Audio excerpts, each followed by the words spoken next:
विख्यात स्त्री एवं प्रसूति रोग विशेषज्ञ डॉक्टर नवप्रीत कौर सहोता एवं हृदय रोग विशेषज्ञ डॉक्टर अशफाक हुसैन ने गर्भाशय धमनी एम्बोलिजेशन तकनीक द्वारा सहोता मल्टी स्पेशलिटी हॉस्पिटल में जिंदगी और मौत के बीच जूझ रही एक महिला को नया जीवन दिया है। ऑपरेशन की सफलता से गदगद मरीज के परिजनों ने पूरी चिकित्सकीय टीम का आभार जताया है।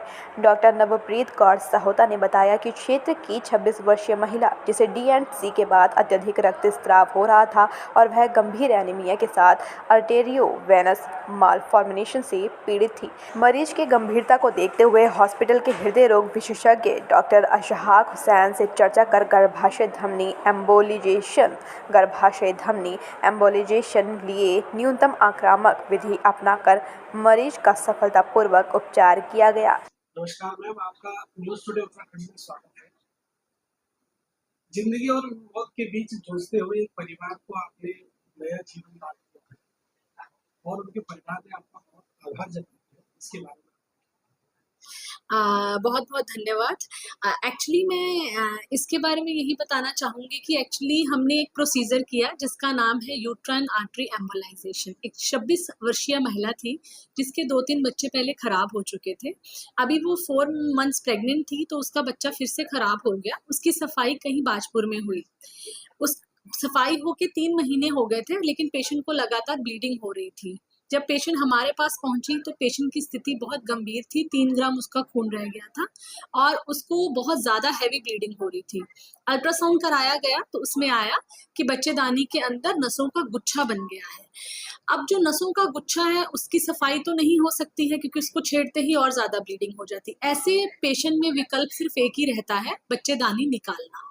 लेकिन क्योंकि वो 26 साल की थी और उनके पास कोई पहले लिविंग इशू नहीं था तो हमने यूट्रस को सेव करने के लिए ये प्रोसीजर का सहारा लिया।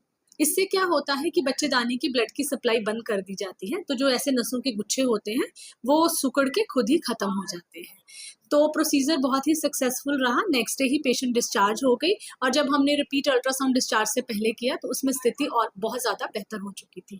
एंड डेफिनेटली ये एक बहुत अच्छा हमें भी फीलिंग आई कि हमने किसी की आगे फर्टाइल लाइफ को मेंटेन किया, आगे उसको बच्चा होने का अभी भी उसके पास स्कोप है, बच्चेदानी नहीं निकली। और ये जो प्रोसीजर है ये उत्तराखंड में काशीपुर में पहली बार हुआ है सहोता हॉस्पिटल में। ये डॉक्टर अशफाक हुसैन जो कार्डियोलॉजिस्ट है उनके द्वारा किया गया है। हमारी टीम ने बहुत ही सूझबूझ से काम लेते हुए इस प्रोसीजर को बिल्कुल परफेक्टली किया। और कौन आपकी टीम में? हमारी टीम में डॉक्टर अशफाक हुसैन थे एंड मैं ही थे एक्चुअली। एंड बहुत बेसिकली जब मरीज हॉस्पिटल में आता है तो जिसने पेशेंट को फर्स्ट अटेंड किया से लेके एक स्टाफ नर्स से लेके हर कोई ही इस टीम का ही हिस्सा है, ठीक है। बट सबसे इम्पोर्टेंट पेशेंट के जो रिश्तेदार थे उन पे हमें बहुत ज़्यादा वो था कि उन्होंने कहा कि मैम आप कीजिए, बस बच्चे की मतलब ये लड़की की बच्चेदानी नहीं निकलनी चाहिए, किसी भी तरीके से इसे सेव कीजिए। तो उनका भी प्रॉपर धन्यवाद है कि उन्होंने हम पे भरोसा किया, क्योंकि जब कोई जगह पे कोई चीज़ पहली बार होती है तो रिश्तेदारों को भी थोड़ा सा लगता है कि कहीं कोई परेशानी ना पड़ जाए, but they were also supportive. ये बेसिकली जो यूट्राइन आर्टरी एम्बोलाइजेशन है ये एक बहुत ही अच्छा मिनिमली इन्वेजिव प्रोसीजर है। इसमें हम बच्चेदानी की खून की सप्लाई बंद करते हैं। तो इसे हम कहाँ कहाँ इस्तेमाल कर सकते हैं। सपोज किसी की नॉर्मल डिलीवरी हुई और बहुत ब्लीडिंग हो रही है, ऐसे में विकल्प है कि बच्चेदानी निकालनी पड़ेगी। ऐसे मरीज में ये प्रोसीजर किया जा सकता है जिससे बच्चेदानी भी बच जाएगी, मरीज की जान भी सेफ हो सकती है। दूसरी चीज, अगर मरीज को रसौलियां हैं, फाइब्रॉइड्स हैं बहुत बड़े बड़े, लेकिन बच्चेदानी पेशेंट नहीं निकलवाना चाह रहा, जहाँ जिसके अभी बच्चे नहीं है उसको रसौलियां हैं, उसमें ये प्रोसीजर करके जो फाइब्रॉइड्स है उनका साइज बहुत डिक्रीज किया जा सकता है और फिर बाद में उनको निकालने की जो है प्रक्रिया की जा सकती है। या फिर जैसे मैंने अभी बताया कि किसी को ऐसे नसों के गुच्छे बन गए हैं अंदर, उन मरीजों में ये बहुत ज्यादा कारगर है procedure. Thank you so much. Thank you.